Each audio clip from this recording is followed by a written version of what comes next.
I'm Kai, 23, from Birmingham. Okay. And what do you identify as? Binary leaning, trans guy, pansexual. If you were to explain to someone else what this is and what this means in your own words, how would you do that? I think people might sort of go, well, what's the binary leaning thing? And it's like, well, I fit fairly comfortably into a binary identity, but view gender as being on a spectrum. Binary yet non-binary, if that makes any sense at all. It makes sense to me. And pansexual, is a reflection of that, as, again, regarding gender as a spectrum and being attracted to people across the spectrum rather than, either or, which is why I don't use bi as a term for myself. When people find out, how do they generally react to this? If I think people are going to react badly, I generally don't tell them. Whereas in certain spaces, and I'll be fairly open about it, as a sort of, if I'm in a political space, then I tend to speak more. Whereas if I think I'm going to get negative reactions, I sometimes keep things to myself a little bit more, because that's safer, I suppose. Do you have a coming out story where you've told your friends and family, or? Started coming out about 5 years ago, in terms of gender anyway, and that was sort of at university. Well, I just started university, and then I went, oh crap, I think I've worked out everything about myself now. And then I had to go, well, how am I going to go about telling people this? And I started speaking to a couple of close friends and also interacting in spaces online.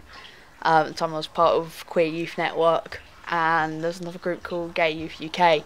And those were sort of the spaces where I was able to speak most openly. And then I gradually started telling people in university.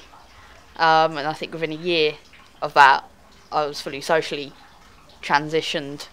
Family took a bit longer, and sort of that's a work in progress in a lot of ways. Sort of whilst I've told them, I don't know quite how acknowledged that is. That's very complicated. Have you ever come across any negative experiences when you've told anyone? Yeah, I've come across quite a few in various places. In terms of when I've explicitly told people rather than when I've had people's reactions just to me being there. I had one person go, why would you do that to yourself? Just totally not understanding that, this isn't something that you just simply choose. There's far more to it than that. And other people going, well, I don't think that exists, and a couple of things like that have happened.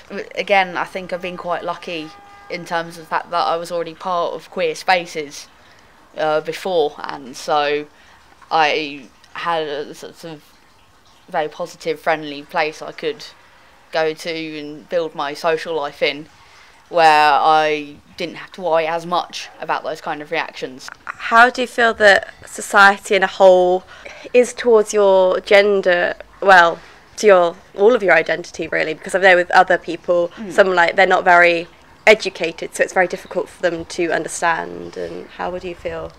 I think it's very mixed. I think at the moment there's a lot more understanding than there once was, but again, that's another work in progress in terms of there's a lot of ignorance still in society, and some people just outright won't accept it or won't understand it, or refuse to understand it even. So there's a lot of prejudice still out there, but then occasionally in pockets you get spaces which are quite positive and accepting.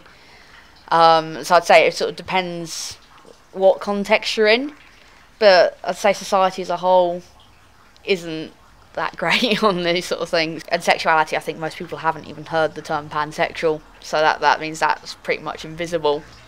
But then in terms of other aspects of sexuality, I'd say things are sort of people that have more understanding of sexuality as a whole than they do of sort of different gender identities. But still, what people understand of sexuality is still quite simplified and limited, unless they have had to think about it or know people who have. Do you feel like you say people just don't understand and say no, that's not that's not a thing or something? Do you think that's a worse reaction than someone just because I've spoken to a few people which have been like, them denying it and just ignoring that it is a thing and, you know, it is true, is worse than someone acting just angrily and horrible.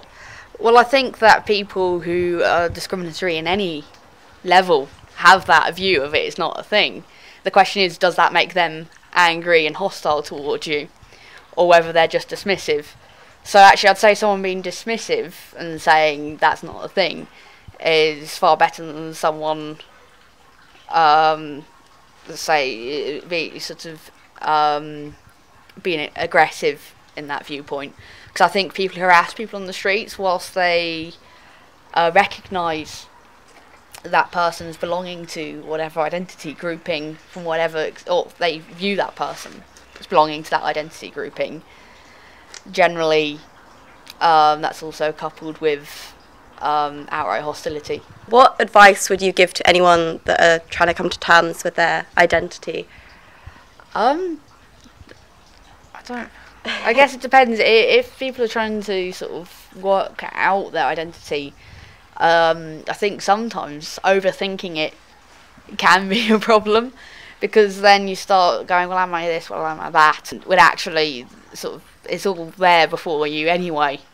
But of course, people go through that stage if you're questioning. But don't get too hung up on labels. Just kind of, you know, work out who you are, and then the labels sort of fall into place, rather than sort of artificially just going, I need to pick a label now. Or at least that's how it worked for me. I found that with my sexuality, I came to terms with everything a lot more easily once I'd worked out everything going on with my gender identity. I sort of settled into this, you know, as I say, for the past 5 years, into a stable place. Whereas when I was a teenager, I went through quite a difficult time trying to, you know, exactly pinpoint. So it took time.